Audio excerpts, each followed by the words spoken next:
I stood there in the warm glow of the honeymoon suite, watching Mira unpack her suitcase with that little smile I'd fallen in love with years ago. Everything felt perfect, like a dream I didn't want to wake up from. Just a week ago, we'd gotten married under a sky full of stars, string lights twinkling above us as we danced our first dance. The wedding wasn't big, but it was ours, small, romantic, unforgettable. Her parents, Clara and Marshall, had been all over the planning, picking flowers and fussing over table settings. I didn't mind much then. I figured they were just excited to see their only daughter tie the knot. Mira looked so happy that night, her white dress glowing in the moonlight as we whispered promises to each other. I thought that was it, the start of forever. But then, out of nowhere, just days after the wedding, Clara and Marshall suggested something odd. A family trip, they called it. Just Mira and them, heading off to Scottsdale for what they said was a relaxing getaway. It hit me like a punch to the gut. We'd barely been married a week, and they wanted to whisk her away already? I didn't love the idea, honestly. It stung. But Myra's eyes lit up when they brought it up. She squeezed my hand and said, "It's just a few days, babe. I'll be back before you know it." I didn't want to be the guy who says no, the jealous husband who can't let his wife breathe. So I swallowed the unease, nodded, and said, "Sure, go have fun." I thought I was being understanding, supportive even. Looking back now, that was my first mistake, and it's one I'll never stop kicking myself for.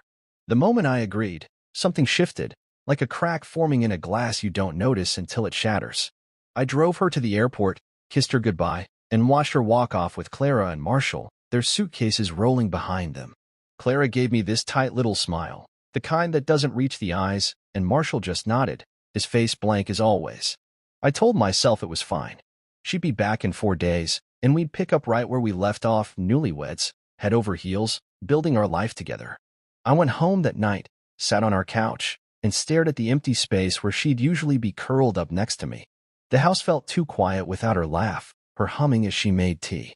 I tried to shake it off, told myself I was overthinking things. "It's just a trip," I kept repeating in my head. Just a trip. But deep down, I couldn't shake this gnawing feeling, like I'd just handed her over to something I didn't understand. I flipped on the TV, scrolled through my phone, anything to keep busy. I even texted her a quick, "Miss you already," with a heart emoji, hoping she'd reply fast. She did, a simple "Miss you too," with a smiley face. That should have calmed me down, right? But it didn't. That night, I barely slept, tossing and turning in our too-big bed, wondering why her parents couldn't wait a little longer to drag her off. Why now? Why so soon? The next morning, I woke up to a picture she sent, her standing by a pool, sunglasses on, smiling wide. "Having fun already," she wrote. I stared at it for a long time, trying to feel happy for her. She looked beautiful like always. But something about the photo felt off, like there was a piece missing I couldn't see. I texted back, "Glad you're enjoying it. Tell Clara and Marshall hi." She didn't reply for hours, and when she did, it was just, "They say hi back." No details, no little stories about her day like she usually sent. I brushed it off. Maybe she was busy. Maybe she was just relaxing like they said. But that twist in my gut wouldn't go away. By day 2, I was pacing the house, replaying every moment of the wedding in my head. Clara's comments about my job, "It's nice you're so practical," and Marshall's silent stares started to feel heavier. I didn't get why they'd pushed so hard for this trip. Was it really just a family thing? Or was there something else going on? I didn't know it then, but that question would change everything. I'd find out soon enough that the honeymoon glow, the one I thought would last forever, was already fading, and I was the last one to see it. I stood in the kitchen that morning, flipping pancakes like I was some kind of hero, trying to make everything feel normal again. Mira had come back from Scottsdale the night before, and I'd picked her up from the airport with a big grin, expecting her to leap into my arms like she used to. But she didn't.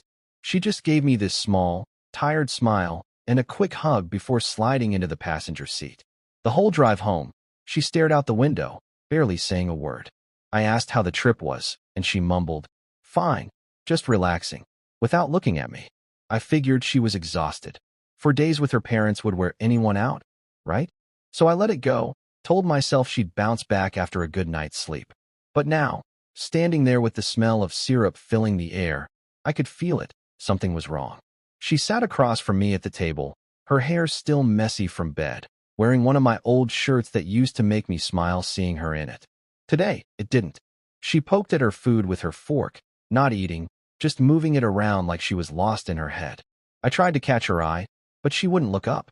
Her laugh, that bright sound I'd hear every morning, was gone. Her hand didn't reach for mine like it always did when we ate together. It was like she was sitting there, but she wasn't really with me. I cleared my throat, tried to lighten things up. So what did you do down there? Swim a lot. Get a tan. She shrugged, still staring at her plate. Yeah, some of that. That was it. Just flat. No spark. I waited, hoping she'd say more, but she didn't. The silence stretched out, heavy and thick, until finally, she put her fork down and looked at me. Her eyes were different, cold, like a wall had gone up between us. I think we should take a break, she said, her voice so quiet I almost didn't hear it. My chest tightened, but I didn't let it show. I didn't yell or ask why or beg her to take it back. I just sat there, staring at her, feeling like the air had been sucked out of the room. A break? We'd been married for less than 2 weeks. My mind raced, but my face stayed calm. Too calm, maybe. I leaned back in my chair, took a slow sip of coffee, and then I smiled. Not a happy smile, but one that said I wasn't surprised, not really. That's funny, I said, standing up and walking over to the counter where I'd left it, the folder. I picked it up, feeling its weight in my hand, and slid it across the table to her.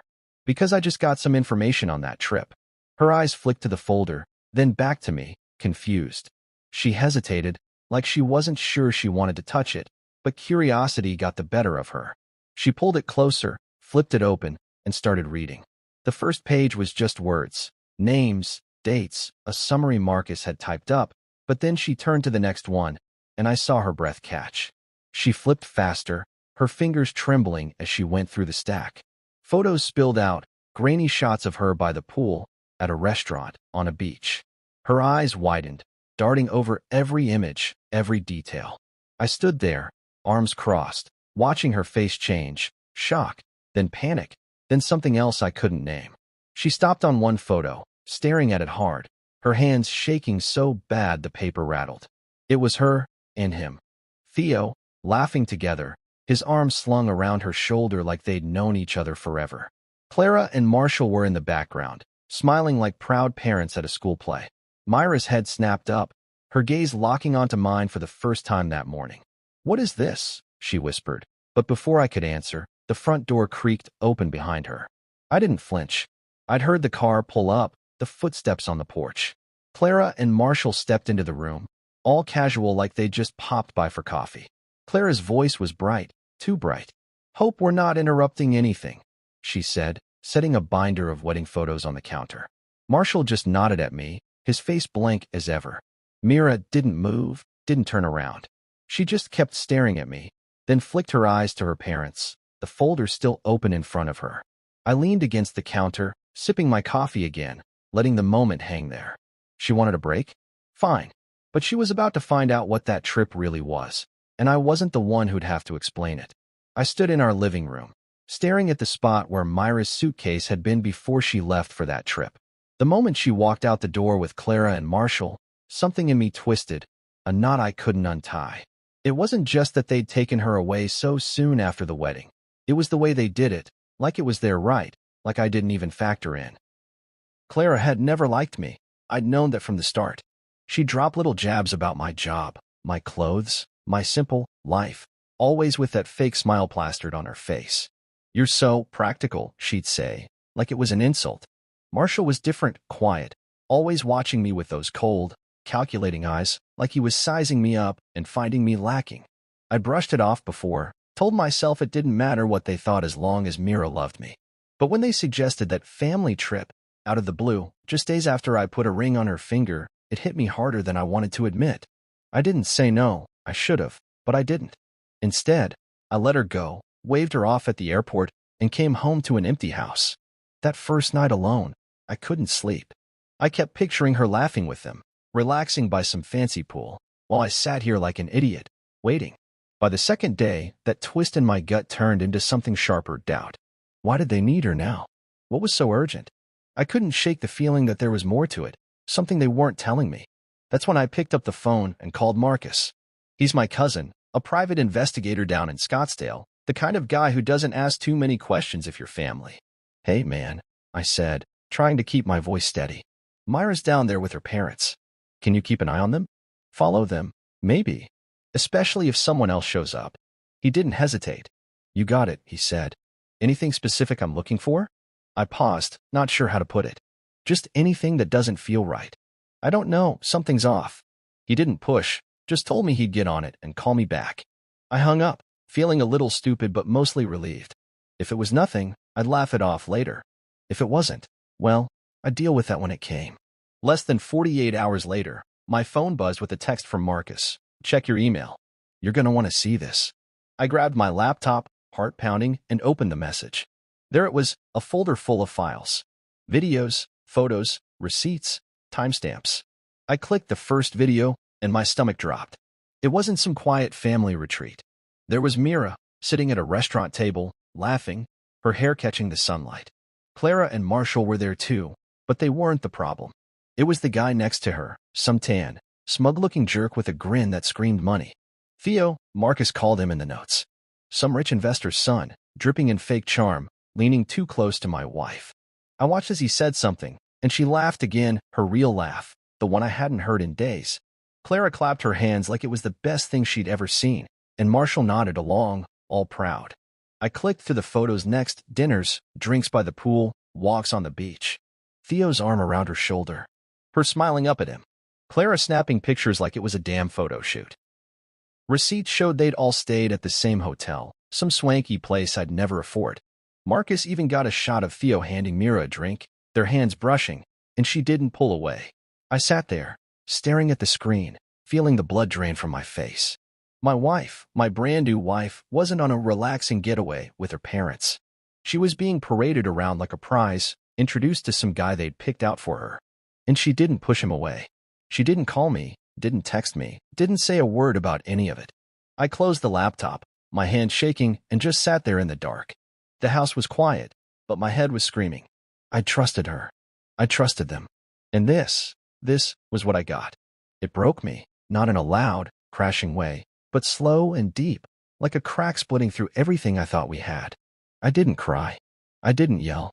I just waited for her to come home, knowing nothing would ever be the same. I stood in our living room, leaning against the counter with my coffee mug in hand, watching the chaos unfold like it was some kind of twisted play I'd bought tickets to. Mira sat at the table, still clutching that folder I'd handed her, her eyes darting between the photos and her parents like she couldn't decide who to yell at first. Clara and Marshall had just walked in, perfect timing, really, acting like nothing was wrong. Clara set that binder of wedding photos down with a little thud, her voice all chipper as she said, "Hope we're not interrupting." I almost laughed right there, but I held it in, took a slow sip of my coffee instead. The bitterness matched the moment. Myra's hands were shaking as she flipped through the pictures again. Dinners with Theo, drinks by the pool, that smug jerk grinning at her like he'd already won something. She'd been quiet since she opened the folder, but now she looked up, her voice sharp and low. "What is this?" She wasn't asking me, though. Her eyes were locked on Clara, who stood there with that tight, fake smile she always wore when she was cornered. Marshall didn't even look up from his phone, just kept scrolling like this was all boring to him. "We just wanted you to meet someone new," Clara said, waving her hand like it was no big deal. "You didn't give us a chance before the wedding, Mira. It was all too rushed, don't you think?" I couldn't believe what I was hearing. Too rushed? They'd had months to say something, to object, to pull their little stunts before I put a ring on her finger. But no, they waited until after the vows, after the cake, after we danced under those damn string lights. I set my mug down, the clink loud in the tense air, and crossed my arms. Myra's head snapped toward her mom, her face going red. "Meet someone new? Are you serious?" Clara shrugged, like she was explaining why she'd picked a different wine for dinner. "We thought you'd like him. Theo's a good match, successful, charming. We didn't get to weigh him before, so we figured, we?" Mira cut in, her voice rising. "Who's we?" "You and Dad." Marshall finally glanced up, his face blank as ever. "We just wanted to see you happy," he muttered, like that explained everything. I couldn't hold it in anymore. I laughed. It came out loud and bitter, bouncing off the walls. "Happy," I said, stepping closer to the table. "You think dragging her off to meet some rich guy a week after our wedding is about her happiness?" Myra's eyes flicked to me, wide and glassy, but I wasn't done. "You set her up with him, dinners, drinks, beach walks, like she's some prize to hand off. And you, I pointed at Clara. You're standing there acting like it's normal to pimp out your married daughter. Clara's smile dropped, her lips pressing into a thin line. Don't be crude, she snapped. It wasn't like that. We just gave her an option. An option? Myra's voice broke as she shoved the folder away, papers sliding across the table. I'm married. I didn't ask for options. She stood up, her chair scraping the floor, and turned to me. I didn't know they were planning this, I swear. I stared at her, my jaw tight. Did I believe her? Part of me wanted to. God, I wanted to. But those photos were burned into my head. Her laughing with Theo, his arm around her, her not pulling away. You didn't know? I said slowly. But you didn't stop it either, did you? Her mouth opened, then closed, like she didn't have an answer. Clara jumped in, her voice sharp now. Oh, come on, Mira, don't act so innocent. You enjoyed yourself down there. We all saw it. That hit me like a slap. I looked at Mira, waiting for her to deny it, to say something, anything, to prove Clara wrong. But she just stood there, her hands clenched at her sides, her eyes dropping to the floor. I didn't mean for it to happen like that, she whispered. Like what? I pressed, stepping closer. Like you flirting with some guy your parents picked out while I was sitting here thinking you were just relaxing? She flinched, but I didn't back off. You let them take you there, Mira. You let them parade you around like I didn't exist. Marshall cleared his throat, finally putting his phone down. Let's not blow this out of proportion, he said, his tone calm, like he was negotiating a deal. No one forced her to do anything. She could have said no. I turned on him, my voice steady but cold. And you could have stayed out of my marriage. But here we are. The room went quiet, the weight of it all pressing down on us. Clara crossed her arms. Marshall went back to his phone, and Mira just stood there, looking lost. I picked up my coffee again, took a sip, and let the silence stretch. They thought they could play this off like it was nothing. But I wasn't letting it go that easy.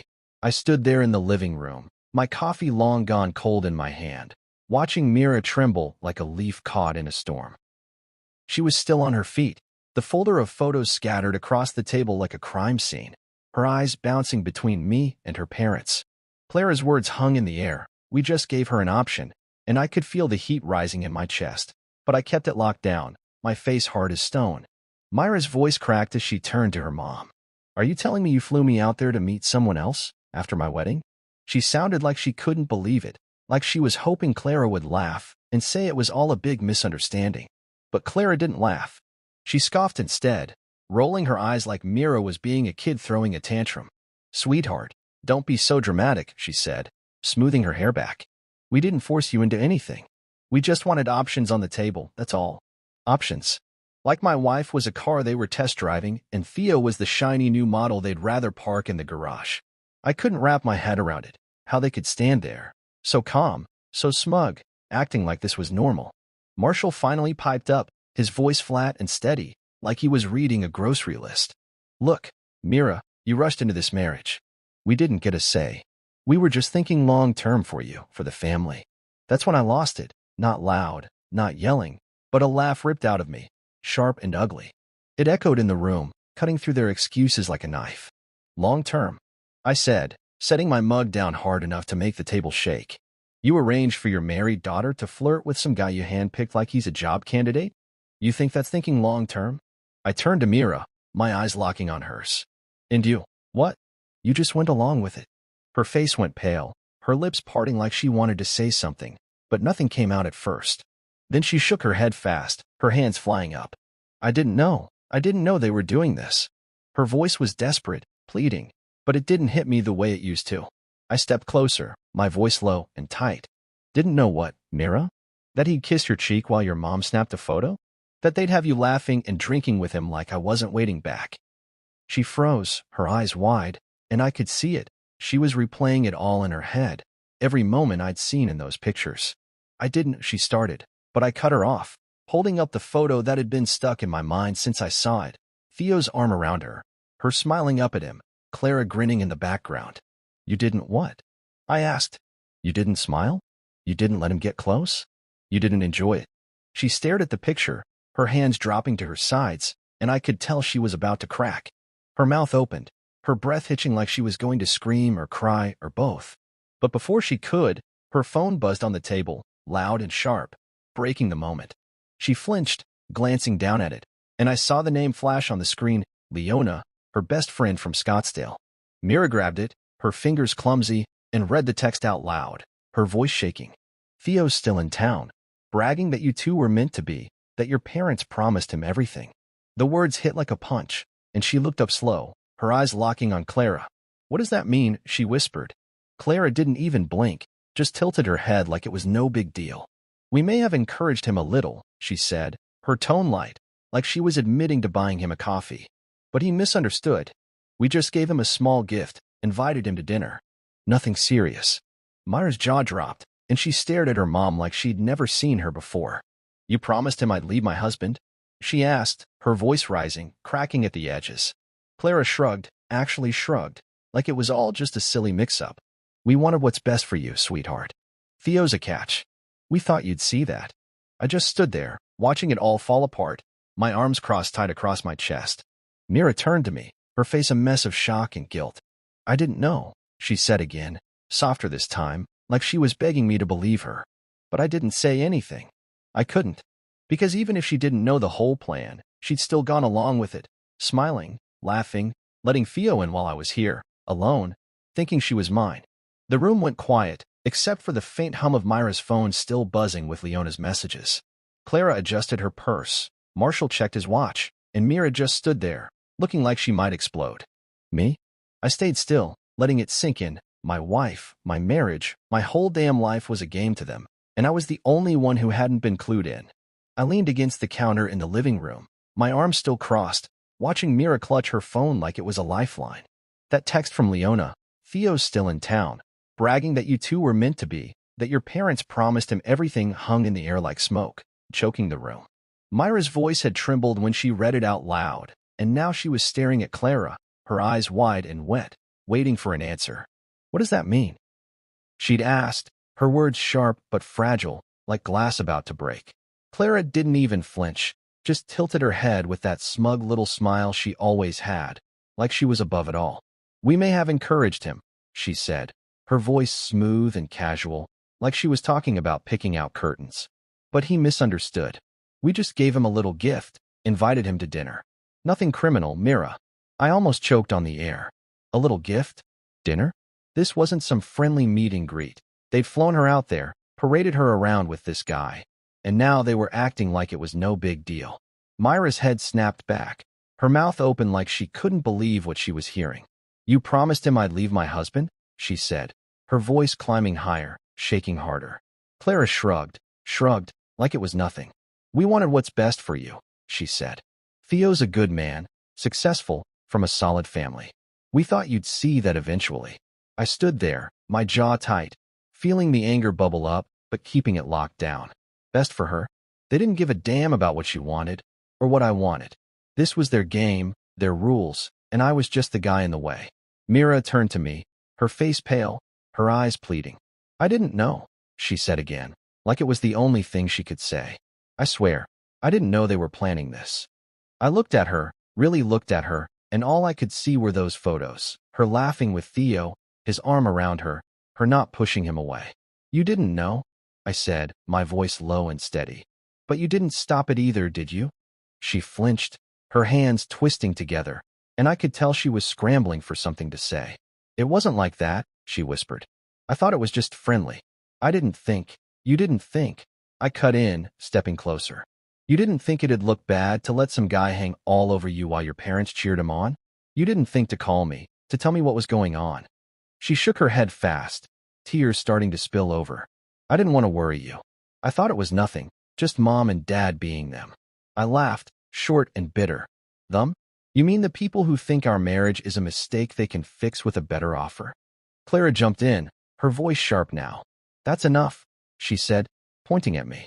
You're blowing this out of proportion. We didn't force her to do anything. She could have walked away. Walked away. I turned on her, my voice rising for the first time. You flew her out there, stuck her in a hotel with this guy, and fed her lies about how he's her future. What was she supposed to do? Run back home with no car, no plan, while you two kept pushing? Marshall cleared his throat, finally looking up from his phone. Let's calm down, he said, his tone flat. No one's saying we planned a divorce. We just thought she'd see reason. Reason. That word hit me like a brick. They thought I was the unreasonable one, the guy she'd married, the guy she'd promised to love, the guy who'd been waiting here like a fool while they played matchmaker. Mira sank back into her chair, her hands covering her face. I can't believe this, she muttered. I can't believe you'd do this to me. Clara sighed, like she was tired of explaining herself. Mira, we've always wanted you to have the best. This marriage, it was fast. We didn't get a chance to guide you. Guide me. Myra's head shot up, her voice cracking. You think setting me up with some guy behind my husband's back is guiding me? I watched her, waiting to see if she'd turn that anger on me too. Blame me for digging this up, for putting it all out there. But she didn't. She just sat there, staring at her parents like they were strangers. I didn't sleep with him, she said suddenly, looking at me now. I didn't. I wouldn't do that. Her eyes were begging me to believe her, but I didn't say anything. I just nodded once, letting her words sit there. Maybe she didn't sleep with him, but she'd let him in, let them all in, and that cut just as deep. The room went quiet again, the tension thick enough to choke on. Clara adjusted her purse, Marshall tapped his phone, and Mira wiped her eyes. I stayed where I was, watching my wife realize she'd been a pawn in their game, and wondering if she'd ever really been mine at all. I stood in the kitchen the next day, staring at the coffee pot like it could fix everything if I just brewed it strong enough. After that blowout with Mira and her parents, I'd slept on the couch, not because she asked me to, but because I couldn't stand being in our bed, smelling her shampoo on the pillows, pretending everything was fine. She'd gone upstairs after Clara and Marshall left, her face red and puffy from crying, and I didn't follow. I needed space, time to think, time to figure out what came next. The folder was still on the table, photos peeking out like a bad memory I couldn't shake. I'd shown her the truth, but it didn't feel like a win. It felt like a punch to the gut that kept on giving. By morning, I'd made up my mind. I wasn't letting this fester in the dark anymore. If Clara and Marshall wanted to play their little game, I'd drag it into the light for everyone to see. So I sent out invitations, short, simple texts to Clara, Marshall, Mira, Theo, and a handful of friends and family who'd been at the wedding. Photo shoot at the venue. I wrote, one last memory from the big day. Be there at 6. Clara replied right away with a cheery, oh, how lovely. We'll be there. Mira texted back a hesitant, is this necessary? I didn't sugarcoat it. Yeah, I wrote. It's time people knew the truth. She didn't argue after that, just sent a quiet, okay. The rest confirmed quick. Leona, Marcus, a few cousins who danced with us under those string lights. Even Theo RSVP'd with a cocky, wouldn't miss it. I smirked at that. Good. Let him walk right into it. That evening, I got to the venue early, the same place we'd gotten married, with its big open room and wooden beams, the spot where I'd thought we'd started something real. I set up a projector, hooked it to my laptop, and laid out the evidence Marcus had sent me. Photos, videos, receipts, all of it. The reception table was still there, the one we'd cut the cake on, and I dragged it to the center, piling the files on top. People started trickling in, Leona first, giving me a nod like she knew something was up, then Marcus, who clapped me on the shoulder and said, you sure about this, man? I nodded. Yeah, no more hiding. Clara and Marshall showed up next. Clara in pearls like she was going to a gala. Marshall in his usual suit, phone already in hand. Mira came in behind them, quiet, her eyes darting to me and then away. She looked small, like the weight of it all was crushing her, but I didn't soften. Not yet. Then Theo swaggered in, tanned and grinning, acting like he owned the place. Nice spot, he said, winking at Mira. She didn't smile back. I waited until everyone was settled, about 20 people, some curious, some confused, then stepped to the front. Thanks for coming, I said, my voice steady. Thought we'd take a look back at the wedding and what's happened since. I clicked the projector on, and the first slide lit up the wall. A photo of Mira and me cutting the cake, smiling, happy. There were a few us from the crowd, but I didn't linger. Next slide, Scottsdale. Mira at the pool with Theo, his arm around her. A murmur rippled through the room. I clicked again, dinner, Theo leaning close, Clara laughing. Then the beach walk, the drinks, the hotel receipts. With every slide, the whispers grew louder, eyes darting to Mira, to her parents, to me. She sank lower in her chair, her hands over her face. Clara's smile tightened, but she didn't move. Theo shifted, looking less smug now. Then I played the video. Marcus had caught it from a distance, Clara's voice clear as day, saying, This marriage is just a phase. Theo's the real future. The room went dead silent, like someone had sucked the air out. I let it hang there, the words echoing, then turned the projector off. That's it, I said, crossing my arms. That's what they've been up to while I've been here, thinking I had a wife. Mira stood up fast, her chair scraping loud. I didn't know, she shouted, her voice breaking. I didn't plan this. I looked at her, my chest tight. Maybe not, I said. But you didn't stop it either. Clara jumped in, her voice sharp. This is ridiculous. You're making a scene over nothing. Theo nodded, trying to play it cool. Yeah, man, chill. It's not like we shut up, I snapped, cutting him off. You don't get to talk. He blinked, surprised, and sat back down. The room buzzed, friends whispering, cousins glaring at Clara and Marshall. Leona stood up, arms crossed. You guys are unbelievable, she said to Myra's parents. She's married, and you're shopping her around like she's for sale? Marshall finally spoke, his tone calm. It's not like that. We just gave Theo a chance to meet her. I laughed, cold and hard. A chance?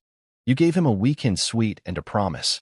The truth was out now, raw and ugly, and I stood there, watching it sink in, wondering if I just burned everything down or set myself free. I stood in the middle of that venue, the projector still humming behind me, watching the room explode into silence so thick it felt like I could touch it. The video had just finished, Clara's voice saying, "This marriage is just a phase. Theo's the real future," and it was like a bomb had gone off, leaving nothing but stunned faces and wide eyes. Mira was on her feet, her hands shaking, her voice cracking as she yelled. I didn't know. I'd heard that line too many times now, and it didn't hit me the same anymore. I just looked at her, my arms crossed, and said, maybe not. But you didn't stop it either. That shut her up fast. She sank back into her chair, her face buried in her hands. Clara jumped in, her voice sharp and high, like she could still control this. This is ridiculous, she snapped, standing up straighter in her pearls. You're making a scene over nothing. Theo nodded, trying to back her up, his grin fading but still clinging to that cocky edge. Yeah, man, chill.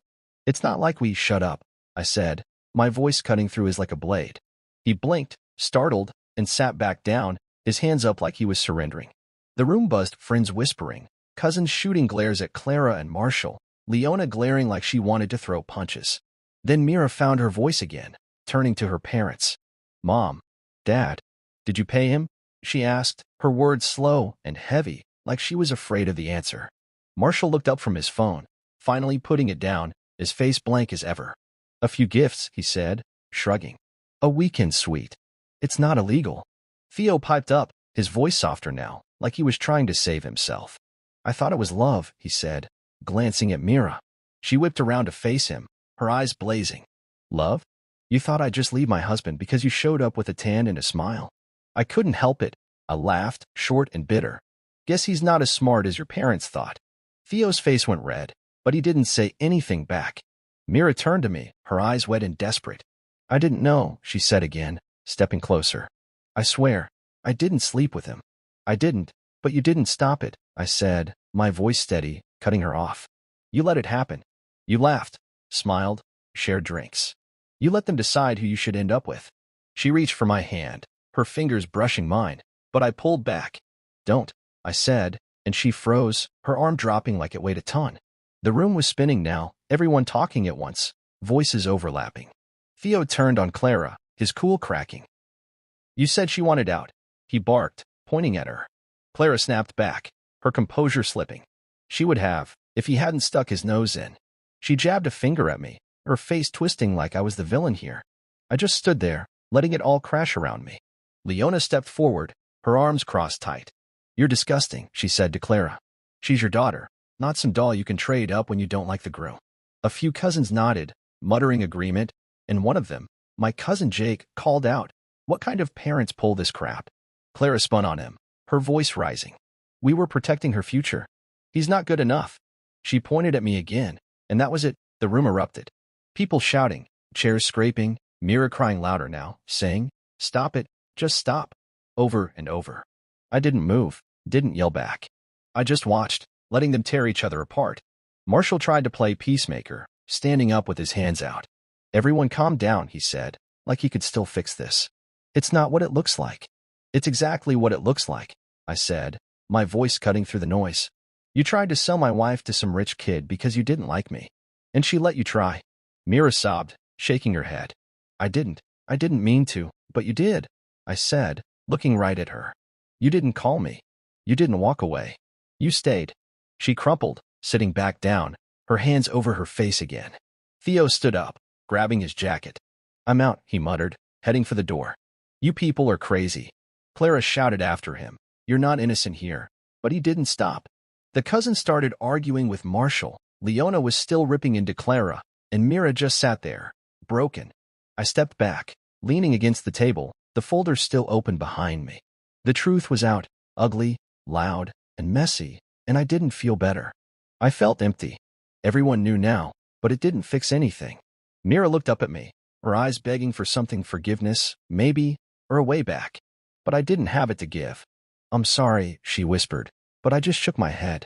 The chaos kept going, voices bouncing off the walls, but I tuned it out. This was their mess now. I'd done my part. I stood in the kitchen 2 weeks later, stirring a pot of soup I didn't even want, just trying to keep my hands busy. The fallout from that night at the venue hit fast and hard, like a storm I'd kicked up but couldn't control. Mira moved out the next day, packed a bag, said she needed space, and left without looking back. I didn't stop her. I didn't say much at all, just watched her go, the door clicking shut behind her like the end of something I'd been holding onto too tight. The house felt empty after that, too big and too quiet, but I didn't mind. It was better than pretending everything was fine. Clara and Marshall tried to spin it their way, calling up relatives and friends with some story about how it wasn't working out, and it was mutual. I heard it secondhand from my cousin Jake, Clara's voice all smooth and sad, like she was the victim here. They just weren't compatible, she'd said. We saw it coming. Compatible. That word stuck in my throat, bitter and wrong. They didn't care about compatibility when they were shoving Theo in her face, smiling for the camera while I sat here like a fool. But their little lie didn't hold up long.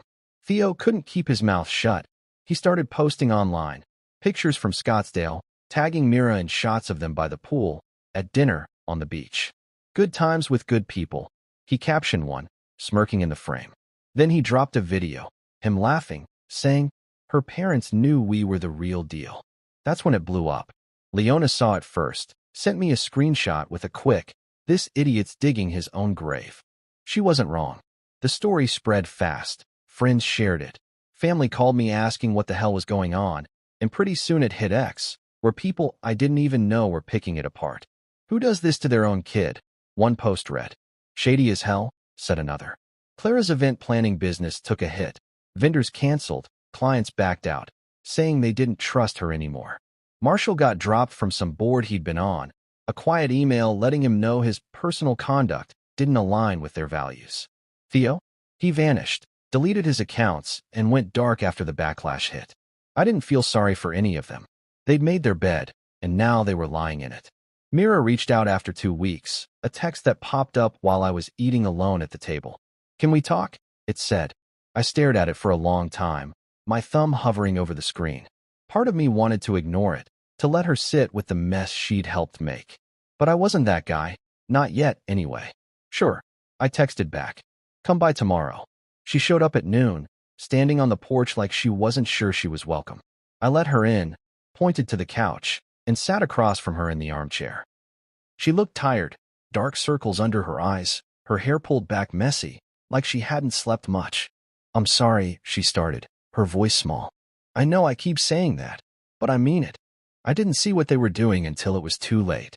I nodded, letting her talk, my hands resting on my knees. I didn't want Theo, she said, looking at me now. I didn't want any of it.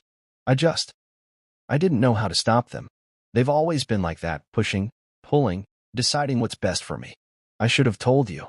I should have left. Yeah, I said, my voice flat. You should have. She winced, but I didn't soften it. You weren't just married to me, Mira, I went on. You were married to them. Every step of the way, they had their hands on you, and you let them. Her eyes filled up, tears spilling over, but I didn't move. I messed up, she said, wiping her face. I know I did, but I love you. I still do. Those words hit me hard, stirring up something I'd buried under all the anger and hurt. I looked at her, really looked at her, and saw the girl I danced with under the string lights, the one I'd promised forever to. But I also saw the girl in those photos, laughing with Theo, letting her parents steer her away from me. I believe you, I said finally, slow and careful. But that doesn't fix it. You didn't fight for us. You didn't even try. And I can't forget that.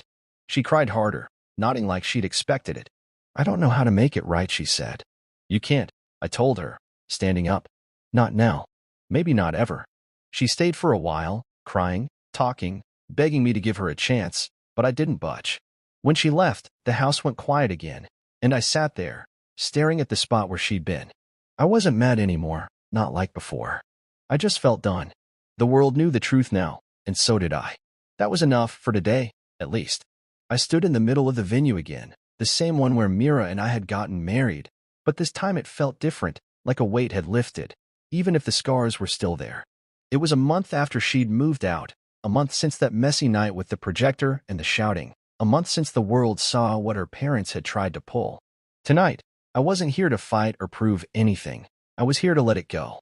I'd invited my real family, my real friends, the people who'd stuck by me through all this crap. No Clara, no Marshall, no Theo, no Mira. Just the ones who mattered. The room smelled like cake and coffee, and there was laughter bouncing off the walls, real and warm, not the fake stuff I'd gotten used to. I'd set up a few tables, nothing fancy, just some folding chairs, a spread of food, and a playlist of songs that didn't remind me of her. Leona showed up first, hugging me tight and saying, "You look better, you know that?" I smiled, a real one, not the tight-lipped thing I'd been faking for weeks. "Feel better," I told her. Marcus came next, clapping me on the back and handing me a beer. "Proud of you, man," he said. "Takes guts to burn it all down and walk away." I nodded, popping the cap off. Didn't feel like guts at the time. Just felt like surviving. More people trickled in. My cousins, Jake and Sarah, who'd been at the wedding and the blowout, grinning like they were glad to see me standing tall. My buddy Tom from work, who'd texted me every day after Mira left, just to check in. Even my mom showed up, fussing over the food and telling me I needed to eat more. It wasn't a big crowd, maybe 20 people, but it was enough. The room filled up with noise, talking, laughing, the clink of plates, and for the first time in a long time, I didn't feel alone. We ate, swapped stories, and I let myself relax, leaning back in my chair, watching them all. Leona told everyone how she'd ripped into Clara that night, making them laugh, and Marcus bragged about his sneaky camera work in Scottsdale, calling himself the family spy. It was light, easy, the kind of night I hadn't had since before the wedding. After a while, I stood up, tapping my beer bottle with a spoon to get their attention. The room quieted down, all eyes on me, and I took a deep breath. "Hey, thanks for coming," I said, my voice steady. "I know the last few months have been a lot. You've all seen it, the good, the bad, the ugly, and you're still here. That means something." A few nods, a couple of smiles. I went on. "I thought losing Mira was the end of me, you know? Like I'd failed at the one thing I wanted most. But I figured something out. Sometimes a broken vow is a blessing in disguise." I raised my bottle.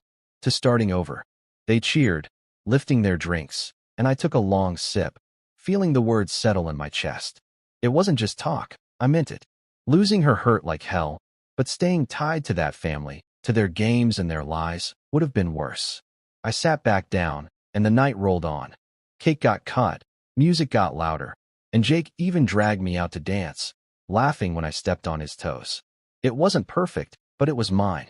As the hours passed, I stepped outside for some air, leaning against the railing where Mira and I had stood that wedding night, looking at the stars.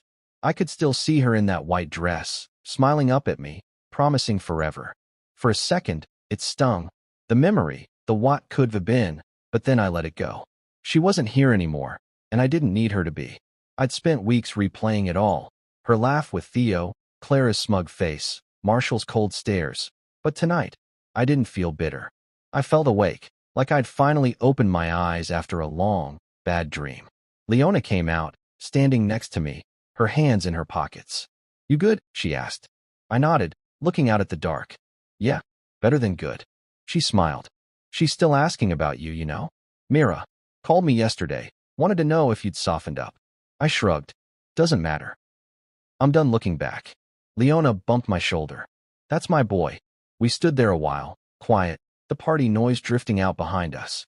When I went back in, They were still laughing, still eating, still celebrating. I grabbed another slice of cake, sat with Marcus and Tom, and let myself laugh too. This was my ending. Not the one I'd planned, not the one with Mira by my side, but a better one. I was free, not just from her, but from the weight of it all.